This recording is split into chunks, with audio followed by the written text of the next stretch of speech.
Hi అండి. మధ్యాహ్నం 2:30 నుంచి నైట్ డిన్నర్ వరకు ఏమేం పనులు చేసుకున్నానో చిన్న వ్లాగ్ అయితే తీశాను.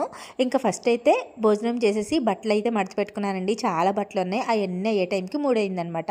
ఇంకా తిన్న సామాన్లు ఉంటాయి కదా, అవన్నీ కడిగేసుకుని గ్యాస్ కౌంటర్ టాప్ కూడా శుభ్రం చేసేసుకున్నాను అనమాట. ఇల్లంతా శుభ్రం చేద్దాము, కడుగుదాము కదా అని చెప్పి రేపొద్దు నుంచి పూజ అయితే చేసుకుంటానండి. అందుకని చెప్పి బయట లోపల కూడా అంతా శుభ్రం చేసేసుకున్నాను.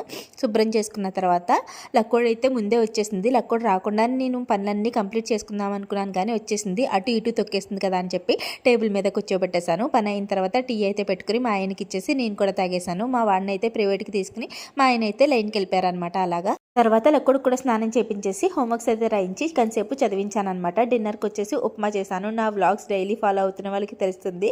ఏదైనా ఎక్కువ పని ఉంటే ఉప్మా చేస్తాను. లక్కోడికి పెరిగేసుకుని తినడం అంటే చాలా ఇష్టం ఉప్మాలో, అందుకని లెగదీసి మరీ పెడుతున్నాను. పిల్లలకి ఏదైనా ఇష్టం ఉంటే వాళ్ళకి పెట్టకుండా మనకి తినబుద్ధి కాదు కదండి. ఏమంటారు?